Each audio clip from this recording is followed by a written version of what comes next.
We're going deeper. In the last video, we talked about VLANs, and it's kind of like looking at a shiny car and going, wow, that's pretty glossy. I like it. But what we're going to do now is open up the hood of that car and take a look at what actually runs it and some of the technical details behind it. We're going to look at how trunks really work. We talked about them in the previous video as something that allows VLANs to move between switches, but we're going to see how it happens, the technical details behind it, and a lot of that focuses around the 802.1q protocol. It's known as the tagging protocol. The last one will be a fun one. I like this concept. How VTP can help, it's a great help, or completely annihilate your network all at one time. So that is a fun conversation because VTP is something that is Cisco proprietary. Only Cisco switches support it. It can be a great assistance, but can also be very devastating. Let's get going. As we discussed in the previous video, trunking allows the switches to pass multi-VLAN information between each other. So, for example, you see this picture right here. We've got three VLANs, the red, purple, and green VLAN, or officially called VLAN 2, 3, and 4 down below. Now, when this green computer, or the green VLAN, sends a broadcast, it comes up to the switch. Switch A looks at it and says, oh, well, I don't have any other ports that are a member of that green VLAN, so I'll just send that across the trunk. It reaches switch B over here, this is the trunk, and switch B sends it out all the ports that belong to the green VLAN. Same thing happens if somebody in the purple VLAN sends a broadcast. It crosses the trunk because the trunk sends all VLAN traffic and comes out the other side. Now, you see my first note that I have here that says trunking, also known as tagging, passes multi-VLAN information between switches. First thing I want to mention on that is that trunking is a Cisco term. Cisco came up with that term to describe ports that pass all VLAN information. Other vendors, like HP, like 3Com, like every other vendor in the world except Cisco, calls trunk links tag links. Now, why do they do that? Well, it's because of how the trunk really functions. When you send a packet, say this VLAN 4 sends a broadcast to the green VLAN, it crosses that trunk, the switch has to have some way of telling the other switch what VLAN it belongs to. So if we were to zoom in on that packet, you would see that before the switch actually passes it to the other side, it grabs its little marker and says, "Shoom, you are now green. You are a green VLAN packet." So when this switch on the other side receives it, it goes, oh, a green packet. Great. So it strips that color off because the computers don't actually know what VLAN they're in. If they got a colored packet, they'd drop it because they think something is wrong with it. So this is just a language that happens between the switches, a tagging language, so the switches know what VLANs things belong to. The red computer sends a broadcast, it will cross that trunk, and as it goes across the trunk link, the switch will color it and say, you are now, oh, darn it. I thought it was fast enough to switch colors. You are now a part of the red VLAN. So when this switch over here receives it, the switch will be able to say, oh, you're going to go out all the red ports. So it decolors the packet or detags it, sends it out all the red ports to the red PCs or VLAN 2. So that puts the VLAN information into each frame. This is a layer 2 feature, meaning that tag that colors the packet is put inside of the layer 2 header. Now let's get into the technical detail I promised you on how that happens. The trunking language of love is called 802.1q. This is actually the trunking protocol. A lot of people will call it the trunking protocol that allows your switches to communicate. Just like we have protocols like TCP, IP, and so on, the switches pass information between each other using the official language of 802.1q. Now, the good news is that that protocol is industry standard. So this could be a Cisco switch over here, and this could be a 3Com switch over here, and that's no worries at all. They both understand the tagging language that they're using. Now, let's say, I kind of shrunk our network diagram here. We have the red and blue VLANs. Let's say the red VLAN sends a broadcast. The broadcast will come into the switch. The switch inspects itself and says, do I have any other red ports? Nope. Let me go ahead and send it across my trunk. Before it actually sends that packet across the trunk, this is a zoomed in view of it. We have the official frame right here. Here's its destination MAC address, the source MAC address. And since it's a broadcast, the destination MAC address will be all F's, F, F, F, F. You know, that's a broadcast. The source MAC address will be whatever MAC address this PC has right here. Now, before it sends it across that trunk link, the switch sticks a little tag inside of that. Actually, whenever I see that, I always think of this as like a shim. You ever been to the hardware store and they sell those packs of shims? They're like a, how do I describe them? They're like a piece of wood that looks like this. They're just called a shim. And you can stick it like if your refrigerator right here, you know, you've got your refrigerator and it kind of rocks because one side's not, you know, taller than the other or you know, uneven surface. You can just shove that shim in under the fridge and it stops rocking. I have shims under everything in my house. My couches, my refrigerator, my house is like the most uneven house in the world. I just kind of slide shims under everything. So these shims kind of just squeeze in there, and that's kind of what I think of. Think of this as like your little shim that you stick inside of that header before it goes across the trunk. And inside of that shim is two pieces. One is a priority field. You'll actually talk about that if you ever get into the world of voice over IP and quality of service. We're not even going to talk about that here. The other piece, the one that we're concerned with, is the VLAN number. Now, I've been using colors all along to represent the VLANs, but I've also alluded to the fact that VLANs are actually known as numbers. So the red VLAN might be VLAN 10, and the blue VLAN might be VLAN 20. So 10 and 20 over here. This tag will tell what VLAN number that belongs to. So since the red computer sent it, it will have the number 10 in that VLAN field. Shoosh, it flies across to the other side, the other switch receives it, and when it receives that packet, it's going to look at it and look at the shim and go, oh, you belong to VLAN 10. Immediately, as soon as it recognizes that, it strips that shim out. It takes the tag off because computers don't like tags. They'll drop the packets if it has it on there and sends it out to all the red VLANs with just the destination and source MAC address. The computers or the PCs never know that they actually belong to a VLAN. VLANs are a switching technology. Now let's talk about one more advanced trunking concept, and that is the idea of the native VLAN. The native VLAN is designed for packets that are received on a trunk that are not tagged. Let me explain what that means. When you have switches that are connected together, let me just draw a couple right here. Typically, everything that's sent across that trunk will be considered tagged, meaning it will be colored just like I've been talking about all along. But what if you have this kind of environment down here, where we have a switch over here, and this is a hub, that's my little icon for a hub, in the middle of them, and a switch over on the other side, and you want to establish a trunk between them. Now, I know that's not that common of a topology, that you would have a hub sitting in between two switches, but back when trunking was created, it was a little more common because hubs were out there, and sometimes you might have long cable distances spanning two switches, which were very expensive at the time, so you would have a hub sitting in between with a couple devices attached. Well, the concept of a native VLAN comes in when these devices right here want to communicate with the rest of the network.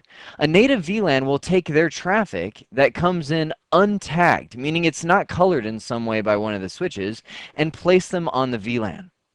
Whatever VLAN you decide to assign as the native VLAN will be the native VLAN for that network. So, for example, we've got VLAN 15 people and VLAN 1 people over here, that when somebody in VLAN 1 sends a broadcast, it goes out all the VLAN 1 ports on this switch, shoots across the trunk, tagged, reaches over here, and goes out all of the VLAN 1 ports on that switch. Now I just sent it out VLAN 15 ports. I meant this port down here, the VLAN 1 port. Same thing happens with VLAN 15. So if these PCs send a broadcast or some kind of communication, it will be received by the switch right here, and it needs to know, well, what VLAN are these people on? I mean, I see a trunk link as of right here, so what VLAN do I put them on? That will be the native VLAN. Maybe you make the native VLAN 15. So they're a part of this VLAN up here, and when they send a broadcast, these two hosts get it as well, and VLAN 1 is left isolated. So that's what the native VLAN is. Now, because this is not that common of a network diagram nowadays, you'll most of the time see problems with something called a native VLAN mismatch. Now, I'm getting into some of the troubleshooting topics that I actually have planned for later on in the series, but this is such a common problem. Let me tell you about it. It happens when you misconfigure one of these sides on a trunk, and good grief, let me just clear off all my notes right there. It normally will be when you have two switches directly connected together like this with the trunk, and you configure a native VLAN of, say, 10 over here, and you leave it at the default of 1 over here. What you'll get is all these messages flooding your switch saying native VLAN mismatch. Whoa, I just threw my pen. Native VLAN mismatch, native VLAN mismatch. You know, the computers will, or the switches will constantly notify you of that.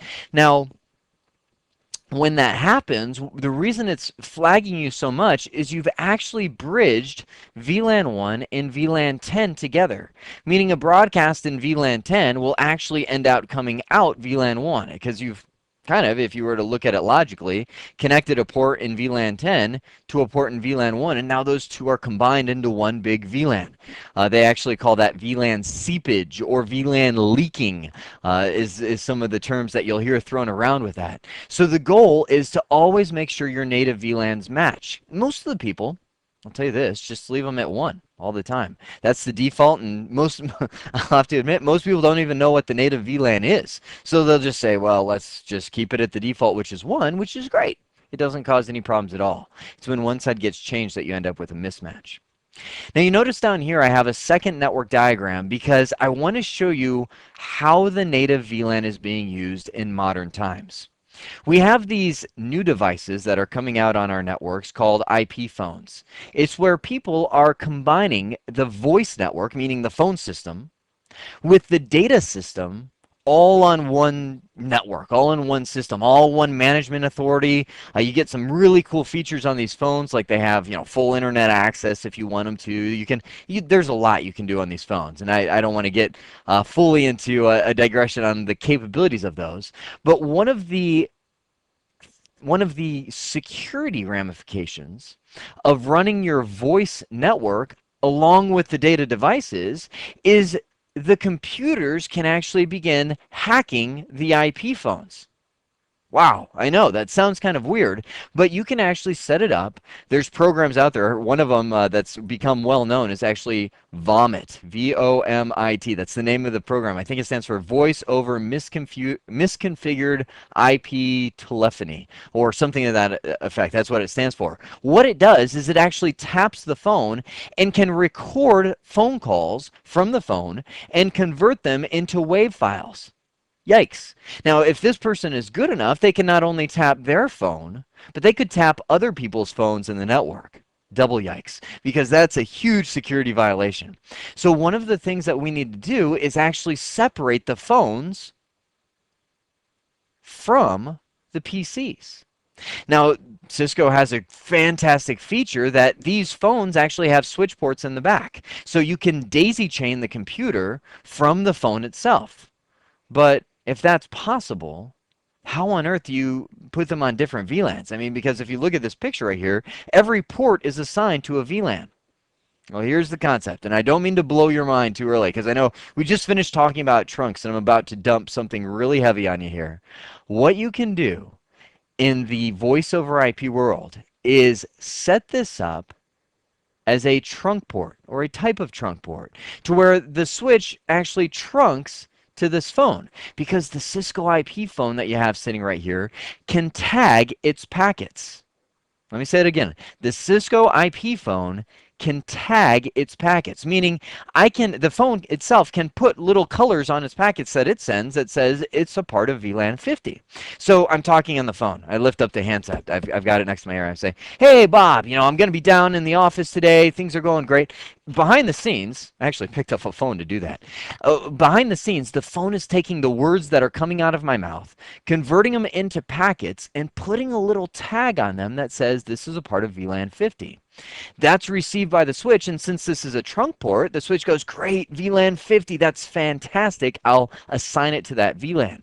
Now, computers have no idea what VLANs are. They don't have a capability of tagging their own packets. That's a switch function. It's not a computer function. So these are sending untagged. I'll just put unt right there, just like these were. When they were connected up here to the trunk, they were sending things that are untagged, and we would assign this port, just like we did up here, to a native VLAN. So maybe we wanted this computer to be on VLAN, well, I don't know, 10. I could set the native VLAN on that port to be 10, so any untagged packets that travel through that phone, the phone doesn't tag them, and travel into the switch will end up on VLAN 10. Now, the big picture of this is I can set up the security parameters on the switch to say VLAN 50 is completely isolated from VLAN 10. Nothing is allowed to cross. So if somebody opens this utility and starts trying to sniff conversations, they will be blocked from doing that because it's isolated, even though they're plugged into the same switch port. That's a powerful concept, and it's a big concept, very deep concept this early on. But that's one of the things that you are able to accomplish with the native VLAN. That's the big idea about trunking. So we've talked about what trunks are. We've talked about the protocol of trunking, 802.1q, and we talked about the native VLAN and how that combines with trunking. Let's move on to the next major concept here, which is the worst possible acronym ever. It stands for the VLAN Trunking Protocol, or VTP. Now, if you remember, think back about 10 minutes, I talked about the VLAN Trunking Protocol, which was the language of love between switches. What was it? 802.1q.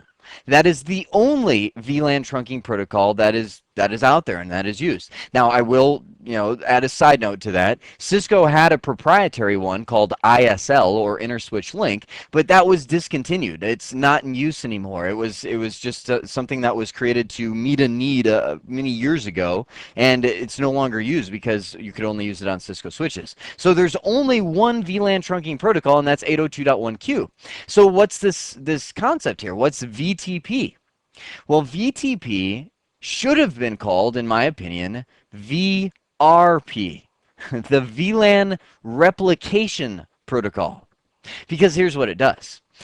When you are in a large organization, VLANs start to multiply, and so do your switches. I mean, more people get hired, another switches added. You have, hundreds of switches sometimes in large organization.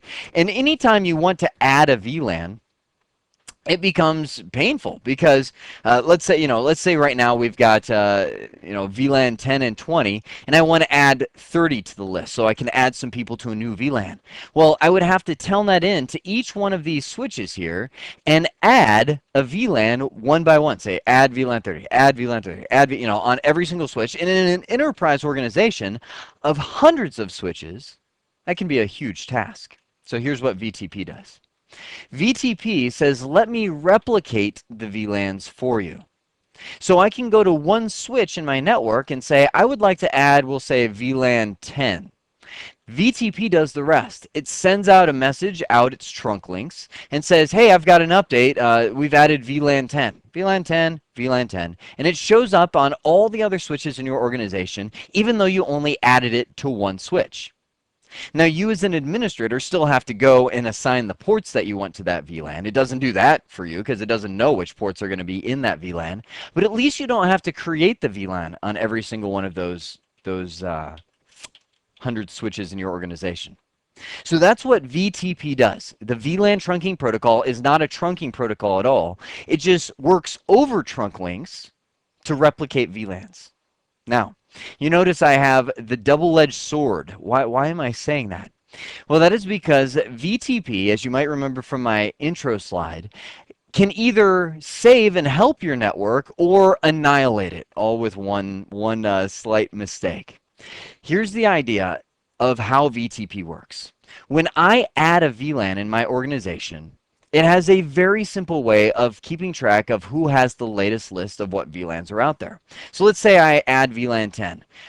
I type in VLAN 10, it's created. VTP has a little database counter in the background, says, okay, we just moved from revision 0 of our database to revision 1. Chink, revision 1. It sends out a message saying, hey, I got revision 1. The switch is like, I've got 0. Let me upgrade. So it takes the revision 1 database and replaces its own and replicates that down, saying, I'm revision 1. This goes, oh, great, I'm 0, I'm 1, and everybody changes over. Poof, and that, takes me a little longer to explain. That all happens in probably less than a second. So I think, oh, well, that was easy. That was fun. Let me add in VLAN 20. VLAN 20, Rev 2, chink, Rev 2, chink, Rev 2, chink. And everybody gets VLAN 20. It's just a very simple revision number. And the reason that's beneficial is that means I can go to any VTP switch I want in my organization and say, well, I'll add in VLAN 30. VLAN 30, chink, Rev 3, chink, Rev 3, chink, Rev 3. I lose it as I go. So, VLAN 30, passes up this way, and now everybody's got VLAN 10, 20, and 30 in all of their databases. Very simple system for keeping track who has the latest database. Now, here's the problem. You're going to watch this series and you're going to think, oh, this is great. This is fantastic. And you're going to go on eBay and buy some lab equipment because, I highly recommend if you're studying for the CCNA just to build a small little home lab. I'll talk more about that later on. But it's very beneficial. And you're on eBay and you're looking at the switches and you see this switch and it says, Cisco 2900 XL, buy it now price for $20. You're like, $20? That's a great deal. And you click on it and first, we're all good eBayers here, right? So you would email the seller and say, $20. It seems like a really low price. What's the deal? And the seller would reply and say, oh, well, I just, surplused from this company that went out of business. I've got many of these switches. Their loss, your gain, all the marketing stuff they try and throw at you. So they say $20. And you go, great, $20. Buy it now. You use the PayPal. You buy the switch. And, 2 weeks later, it's the best day. You get the box in the mail. And you open it up and you look at it and you're like, oh, it's a switch, and you plug it in and it works and you're like, I didn't get ripped off. This is great. And you look at it and you find out it's got an existing config on it. I'm telling you, when you get into Cisco, that is like the dream days. I love when I buy stuff off of eBay and it has old company configurations on it because when I do that, when I get their old configuration, I do a password recovery, which is really easy. I'll show you how to do that later too. Break into the device, and I can actually see how their network was set up. I love looking at configurations because I can see what people were thinking. I'm like, oh, that's a good idea. Good way to go. And I kind of save their config as model configs that I can use later on. So my point is, you've got this switch, and it's great. So you're using it in your home network, using it in a lab environment, trying stuff out, creating VLANs, deleting VLANs, and then you think, I got to go to work. But then the thought hits you. You think, I don't really do all that much at work anyway. I mean, come on, do any of this really? I could be studying for my CCNA at the office. So you bring the switch in your cubicle, and during the slow times of day when not much is going on, you're just practicing creating stuff, and I'm telling you, the bug will bite you. You'll be sitting there, and all of a sudden the thought will hit you. You're like, oh, I've been creating these lab environments for a long time, but I bet what I could do is I could make this thing real. Meaning I could, in my cubicle wall. I've got this little wall jack right here. I could run a crossover cable from that to my switch and plug in a couple laptops up here or something like that and actually have a real switched VLAN network world. Of course, we use our crossover cable to make that happen. Little concept review there. And we could have this live working environment. And I'm telling you, this sounds crazy, but it happens more than you may know. And you build this little mini network in your cubicle, and then you connect that crossover cable. All of a sudden, Bob from a couple cubicles down kind of pokes his head up, and he's like, hey, Jim, can you get on the internet? It's kind of funny that the first thing everybody notices going down, it's not the accounting server, it's not the inventory log or anything, it's the internet. If you're going to blow up something in a company, just make sure you don't blow up internet access. But anyway, Jim pops up. He's like, yeah, no, I can't get on the internet. I can't even check my email. And you're kind of going, unplug the crossover cable, shove that little switch in your network. Here's what happens. You brought that switch from home that had the company's old configuration on it that could have been, we'll say, VTP Rev 1302. And when you plug that into the network with a crossover cable, this line in your cubicle wall goes through the ceiling and back up and eventually connects to some switch somewhere else, which if they've left the switching mode ports by default, will negotiate a trunk port with your switch, and this will say, hey, I'm VTP Rev 1302. And this will say, well, I'm 3, 3. And you're way ahead of me. Give me your database. Now here's how VTP works, and this is why it's a double-edged sword. If or when a higher revision database comes about, it's not like it just combines the existing VLANs that are there with the new database. What it will do is completely flush that whole database and all the VLANs that existed and replace it with whatever VLANs you have on your switch. So maybe, on your switch, you were using VLANs 1, 2, and 3. Now, by the way, there are 0 through 4,096 total VLAN numbers. So there's quite a few numbers that you could choose for your VLANs. But, it flushes it and everybody goes to 1, 2, and 3. All the switches now have VLANs 1, 2, and 3. Now, here's the major problem. All of the ports in your network, in your whole organization, are assigned to what VLANs? 10, 20, and 30, right? 10, 20, and 30 just disappeared. They just vanished in thin air. And when a port is assigned to a VLAN that doesn't exist, the port just kind of goes, I'm lost, help me. Where am I? I don't know. It can't even communicate with things that are right next to it. The port essentially goes inactive. As a matter of fact, if you look at the switch physically on the switch, all of the ports will turn yellow. The light above them will turn from green to yellow. They'll be like, I'm lost because I've lost my VLAN and I can't get there. So the whole entire network goes down. It's flushed at that point. Now, network administration panic. This network administrator right here begins sweating bullets. Hairs flying out, follicles everywhere, just because the whole network's down and everybody's like, what's going on? And he, where do you don't even think to start looking at the VLAN database. He goes in there and sees all the switches are orange and he goes, what's going on? He thinks, worm, a virus, something has taken out the network. What's happening? By the time he figures it out and figures out that, the VLANs are gone, there could be 20, 30 minutes of complete network outage that goes by. Now, 20, 30 minutes to you and me, maybe, that's a sitcom show. But 20 and 30 minutes to a production network, that's an eternity. So what's he do? He pulls, he goes, the VLANs are gone. So he pulls one of these switches off and restores the configuration from backup, right? And pastes everything back in there. Well, as soon as he plugs that back into the network, what happens? Boosh, toast, because these are all at 1306. This one was restored from backup. It's on 3. This replicates down and wham, wipes out all his VLAN database again. The only way to fix this is to manually recreate the VLAN database, meaning he has to manually add in, VLAN 10, and then it'll increment up the rev number to 1307 and replicate every, all the VLAN 10s come back on. He manually adds back in VLAN 20, VLAN 30, manually adds those in. And as he adds those back in, you'll see the ports on the front of the switch all start turning green because their VLANs are back and everybody is happy again. But by the time they figure that out, and 3 VLANs is a very small network. You usually have mini VLANs, and recreate all the VLANs and where they should go. I mean, you're looking at a network outage of hours, if not, one of those, okay, company closed down for the day, that kind of crisis. There are people, you will talk to people that have been burned by this before, this VTP system. And they will swear to you that they will never, ever use VTP again. If you haven't been burned by this before, then you'll say, VTP is the greatest thing since sliced bread. It does what we need it to do. Now, I will mention, I know some of you are thinking, come on, this is pathetic. Isn't there more security than this?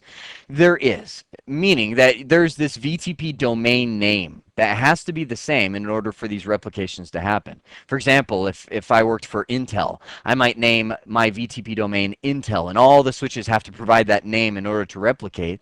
Well, if somebody brought one in from home, then chances are they're not going to be using the same VTP domain name of Intel when they bring it in the company. Where this normally happens, because it does happen quite frequently, is in corporate lab environments. The goal of a corporate lab is to simulate the live environment, to simulate, what's going on in the real network. So a lot of times they'll use the same VTP names, and you can't assign a password to the VTP updates and so on, so they'll use the same password and all that. And they'll have all this lab switch over here, which is a lab. It's not connected to the corporate network. They're doing all their stuff on. And, it's a lab environment. You're trying all kinds of crazy stuff in there. Well, the way this usually happens is when you run out of switch ports in the corporate network and there's no spare switches on hand, and somebody goes, oh, we need another switch, but another new one will take a week to get here, we need it now. And someone's like, oh yeah, we got the lab switch, and someone runs in the lab, the happy person runs in the lab, grabs the switch, and then comes and plugs it into the network, and wham, same kind of system, the whole network goes down. So I will tell you, in my personal experience, if you are careful with VTP, if you set up the network in the right way, VTP is great. Because I'm going to show you in the upcoming videos the way to properly set up VTP. If you leave things at default, meaning you just use VTP as it is out of the box and you don't change some of your switch ports, that's where these nightmares can really begin. Well, let me hit these last few concepts and then we'll wrap up. VTP modes. There are 3 modes that you can configure a switch for when you're getting it ready for VTP. By default, when you pull a switch out of the box and don't change anything, every switch is a server. And what that means is, as it relates to VTP, that switch can create VLANs and delete VLANs and modify VLANs and do whatever you want to the VLAN database of the corporate network and replicate those changes to everybody else, just like I showed you on the previous slide, where it says, hey, I've got a new VTP rev number here, let me give that to you. And it will also receive new VTP revs and say, oh, well, let me apply that to myself. So every switch by default is a server. Now, security-wise, that can be a little dangerous because that means anyone who has access to a switch can change your VLAN database. So the second mode that you see there is VTP clients. VTP clients do not have the authority to change the database. You can't add VLANs. You cannot delete VLANs or change them. You just receive updates from the servers and apply those updates to your configuration. So here's the idea of how you're supposed to set this up, is you're supposed to have one switch that is the server. And all the other switches maybe connect to that one, and maybe you've got a couple daisy chain like that. And you make all your changes from that server switch, and it replicates out to all of these client switches everywhere. You are not able to add VLANs or delete VLANs from any one of those client switches. Now, the problem with that theory is it is just that. It's a theory. It's how you're supposed to set it up to where all of your changes are centralized. Now, some people do, and I applaud them. That's awesome. But unfortunately, and myself included, many IT people are just lazy. Meaning you get to a point, here's the idea. You telnet into a switch, right? You need to add a VLAN real quick. You're like, oh, I just need to add VLAN 50. So you telnet into this switch because you forget who the server in your network is. You get in there and you say, okay, add VLAN 50, enter. And a message comes up and says, oh, sorry, you can't add a VLAN. You're on a VTP client. And you go, oh yeah. Okay, stop right there. The good IT administrator looks at his documentation and goes, let me telnet in to the VTP server and make my changes where I'm supposed to. Me, the lazy IT administrator, or you're just short on time. It happens to us all. You got to make a quick change. Does what? Well, we just change that guy over to a server because we have privilege mode access to do it. It's just one command, and make our change there. And slowly but surely, all of our clients come back to server mode because we never quite remember where the servers in our network are. So we have this random spattering of clients and servers. The third mode of VTP is known as transparent mode. Transparent mode is for those people that say, I never ever want to use VTP again in my life. What transparent mode does is essentially turn a switch into kind of like a Harley Davidson switch, meaning it can add VLANs, delete VLANs, modify VLANs, but it's a rebel. It's a Harley Davidson switch. It's a rebel. It does not listen to anybody else, meaning if this switch says, hey, add VLAN 10, the transparent mode switch says, no way. I've got my own VLAN database. I'm not going to tell you about it, because they don't send VTP updates. And I'm not going to listen to your updates either, because I am my own switch. By changing all of the switches in your network over to a transparent mode, you effectively disable VTP. Now, one note is that transparent mode switches may be the Harley Davidson, they may be rebels, but they will pass through VTP updates. What that means is, hey, let me, oh no, what have I done? I have dinging things in my ear. Hang on, let me pause the recording. Things are going dark quickly. There we go. Someone must have unleashed a VTP update on my network. I don't know what that was. So here's the idea. If we've got this server sitting in the middle, and maybe we plug that into a transparent mode switch, which is attached to a client switch. When this sends out a VTP update saying, hey, update your database, the Harley-Davidson transparent mode switch won't listen to it, but it will pass it on, so the client does still receive its updates. So a transparent mode switch, thankfully, will not break the chain if we still would like to use VTP through those switches. Now, if you decide to use VTP in your network, there is one more benefit that you can benefit from. That sound right? One more benefit that you'll get, and that is VLAN pruning. This keeps unnecessary broadcast traffic from going across your trunk links. Here's a picture of 3 switches. I've got trunk links configured between them all. Now, this is obviously a logical diagram because you don't have one cable connecting all 3. You know, you've got a crossover going here and then another crossover from another port that would come down here. But logically speaking, all of those would be trunk links configured between them. Now, notice we've got the green VLAN, the red VLAN, and the blue VLAN. But also notice that the switch down here does not have any green VLAN ports. Well, the concept of VLAN pruning and the benefit that you get from it is when a green PC sends a broadcast, normally that broadcast would go across every trunk link, even down to the bottom, and the switch down the bottom would just have to drop it. It would look at it and go, oh, I don't have any green, I don't have any green. You know, every broadcast, I don't have any green. It would just have to drop the broadcast. Well, VLAN pruning, just like we've got our pruning shears right here, can take that broadcast and stop it at the last switch to get it. It uses VTP to do that because these switches can use VTP. You can see it only works if they are VTP servers. These switches will allow be able to communicate with each other and say, "Hey, I've been getting some green broadcasts down here, and I don't want them. I don't have any ports that are a member of the green VLAN." But thankfully, if I decided I would like to add a port that belongs to the green VLAN, you know, this person is no longer blue, they're green. When I did that, the switch would send a notification up here and say, I've got a green port, go ahead and send those down. So it would deprune the link and make these links much more efficient. So you're not sending broadcast packets where they don't need to go. So VLAN pruning is something that you only get if you use VTP servers everywhere in your organization. But also remember, you run the risk of changes taking over your network with VTP servers everywhere. So there is the deep technical detail about VTP, about trunks, about how all of this VLAN concept works. So to hit the high points, we did talk about understanding how how trunks really do work, looking at the tagging protocol or the language of love between them, 802.1q. So the 802.1q protocol adds those shims, those tags to the packets as they cross the trunk that let the switches know what VLAN the packet belongs to. Now once the switch processes that, it strips the shim out so the computer doesn't actually receive it. The PC never knows what VLAN it belongs to. The last thing we looked at was how VTP can help or annihilate your network, depending on how you have it configured. Now, in these upcoming videos, we're going to talk about how to configure VTP the right way so you don't run, or you have, I should say, you have very little risk of what happened in some of those scenarios I was talking about happening in your network. I hope this has been informative for you, and I'd like to thank you for viewing.